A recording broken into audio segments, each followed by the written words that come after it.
local news. In the news this week marks the final week of early voting in the special election to fill the vacancy on the Wayne County Board of Commissioners in District 5. Voting takes place Monday through Friday this week from 8 a.m. to 5 p.m. The early voting taking place at the Hall Richardson Recreation Center, which is located at 644 North 4th Street in Jesup. The election date is a week from tomorrow, Tuesday, March 15th. On Friday, 6 people voted, which brought the total to 113. Saturday, all-day voting, 6 more voters, the grand total 119. In District 5, there are 3,599 registered voters. 2 candidates in the race, Kathy Keith and Jamie Hickox. We encourage all registered voters in District 5 to vote. And once again, after 2 weeks to 2 Saturdays of early voting, the total just 119. Qualifying gets underway today for those interested in running for both the County Commission Board and the School Board positions in Wayne County. Qualifying begins today at 9 a.m. to 5 p.m. at the probate office, runs from 9 a.m. to 5 p.m. up until Thursday this week. Candidates for county commissioners will be qualifying with either the Democratic or Republican Party, while school board candidates run as nonpartisan candidates.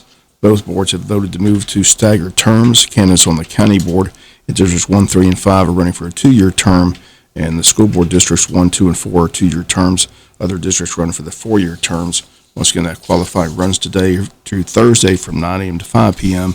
at the probate office here in Wayne County. We'll be back with more news after this word from our sponsor of the commercial messages, so please stay tuned. Wayne County Board of Education is set to meet Tuesday at 6 p.m. in a work session at the Tech Center. On the agenda is a Satilla REMC Foundation grant presentation, COVID update, capital outlay project update, also capital outlay advisory committee update.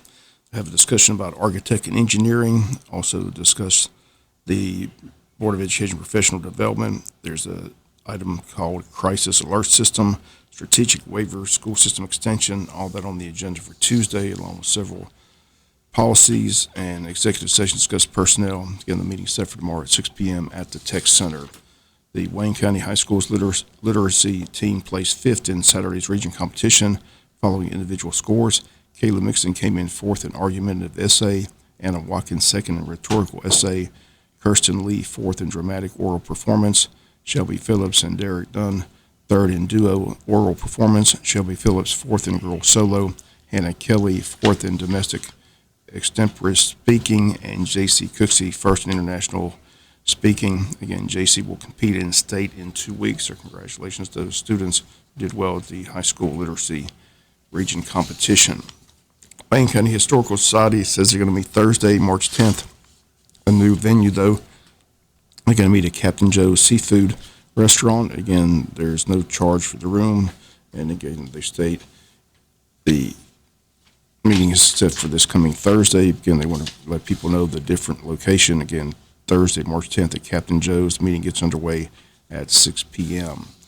A reminder, today is the first day Chick-fil-A will be in town. The company will have their food truck service serving all their delicious items on the menu. The truck will be in Jesup every Monday from 11 to 7 at Wayne Memorial Hospital's rehab parking lot across from Truist Bank. We'll be back with some final news notes after this word from our sponsor of the commercial messages, so please stay tuned. Final notes and news. Superior Court Judge Robert Guy ruled self-defense in the shooting death of Luther Harder, which occurred here in Wayne County back in November of 2018. Again, the ruling comes after an immunity hearing in the case State of Georgia versus Thomas Harder and Michelle Nicole Roberts. The judge ruling in favor of the defendants and rules they are both entitled to immunity from prosecution under Georgia law in the shooting death of Luther Harder. On January 8, 2020, Wayne County grand jury returned an 8-count indictment charging both with felony murder, voluntary manslaughter, aggravated assault in connection with the death of Luther Harder. Judge Guy, after listening to testimony in the immunity hearing, rules as follows. In a 13-page ruling, he finds that Michelle and Thomas' testimony remained consistent, that Luther Harder pointed a gun at them and shot first. To be sure, he says there need not even be a second shot by Luther to warrant the use of deadly force by either Michelle or Thomas. The pointing of the rifle was sufficient for defendants to reasonably believe that they were facing unlawful use of force and that their own use of deadly force was necessary to defend themselves against a violent attack that could have caused them great bodily injury. Consequently, this court finds that both defendants have individually carried their burden of showing by preponderance of the evidence that their use of force was justified in accordance with Georgia law, and that they each are entitled to immunity from prosecution under Georgia law. Once again, that the ruling by Superior Court Judge Robert Guy, signed on the date of February 28th of this year. Thomas Harder and Michelle Nicole Roberts immune from prosecution. Once again, a 13-page document going over the testimony and evidence presented in the immunity hearing in front of Judge Guy. And he rules in favor of the defense, and the charges are dropped against the defendants. as the judge guide ruled self-defense and against the state, and Prosecutor Melissa Himes from the DA's office. The Altamaha River Run in Wayne County is set for Saturday, April 2nd at 8:30 a.m.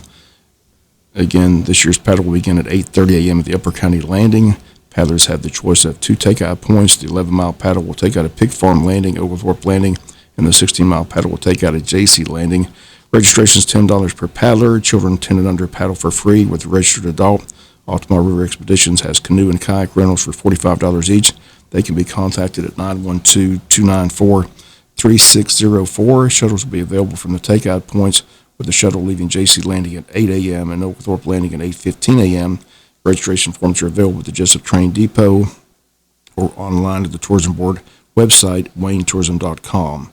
And they ask that you bring your hat, sunscreen, and snack lunch. Enjoy the spring beauty of the river, of the Altamaha River Run Saturday, set for April the 2nd. That's going to do it for latest in local news. Sports comes your way in a few minutes. Bob Morgan, have a great day.